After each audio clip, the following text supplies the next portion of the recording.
Ya, usia sudah semakin matang, ke ulang tahunnya yang ke-495 sudah banyak pencapaian ataupun juga masalah hal yang beberapa hal yang belum bisa diselesaikan begitu ya. Untuk membahas terkait masalah ini sudah hadir bersama saya melalui via Zoom pada malam ini ada Ibu Lili Soliha, anggota DPRD DKI Jakarta. Selamat malam Ibu Lili.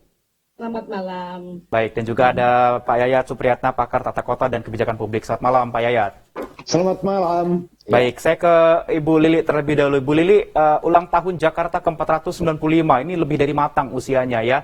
Yang Anda lihat bagaimana kondisi perbedaan dan juga perkembangannya sampai dengan sejauh ini, Bu Lili? Ya, terima kasih Bang. Jadi dengan bertambahnya usia Jakarta yang ke-495 ini, semakin wajah Jakarta semakin bersolek, semakin cantik, semakin dewasa dan semakin membuat warga itu nyaman dan bahagia karena berbagai perubahan dan peningkatan yang ada di Jakarta baik secara fisik, infrastruktur maupun juga pelayanan untuk warga itu semakin membahagiakan. Begitu. Mudah-mudahan dengan usianya yang ke-495 ini Jakarta akan semakin membuat bukan hanya membahagiakan warga Jakarta, tapi juga membahagiakan tamu-tamu yang datang ke Jakarta dari berbagai wilayah Nusantara maupun mancanegara. Baik, memang harus kita akui Bu Lili ya, terkait dengan fasilitas dan juga infrastruktur di DKI Jakarta sekarang semakin banyak begitu ya, termasuk ada infrastruktur dan moda transportasi, kemudian di kawasan hijau, dan banyak hal lagi mungkin yang bisa dinikmati oleh fasilitas oleh masyarakat ataupun warga Jakarta. Tapi ada beberapa permasalahan di DKI Jakarta yang ini sepertinya case-nya turun-temurun begitu ya. Kondisi ini masih belum bisa terselesaikan sampai dengan saat ini, yaitu banjir dan juga kondisi kemacetan jalan raya di DKI Jakarta. Bagaimana seharusnya pemerintah bisa mengelola ini agar bisa berjalan dengan baik begitu, Bu Lili? Iya, jadi memang sampai saat ini bahwa Jakarta masih ada PR untuk menangani banjir, walaupun tidak seperti yang kondisi yang lalu-lalu atau tahun-tahun yang sebelumnya.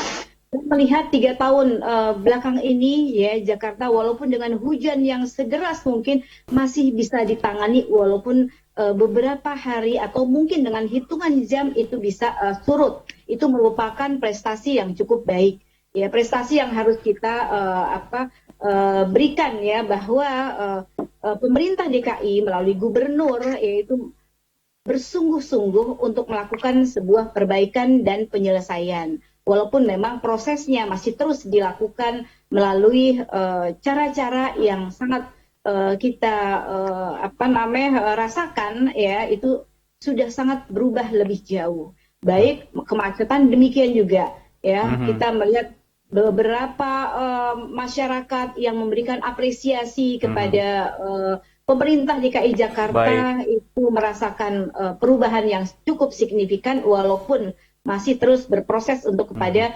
penyempurnaan.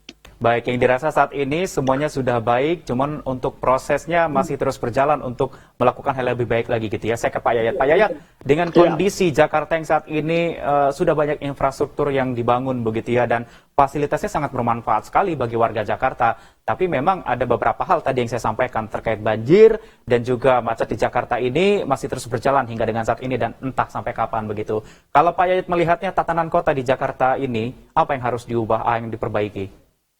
Yang pertama kita harus akui yang paling mendasar itu adalah struktur ruang kota. Struktur ruang kota itu adalah bagaimana mensinergikan pusat-pusat kegiatan itu dengan jaringan pelayanannya. Jadi kota itu alangkah bagusnya jika semua aktivitas terfasilitasi lengkap. Seperti jaringan transportasinya, jaringan sampahnya, jaringan drainase, atau jaringan pengelolaan banjir. Nah, Jakarta ini kan ibaratnya ada 2 wajah katanya. Satu wajah Singapura dulu, satu lagi wajah Bangladesh katanya kan.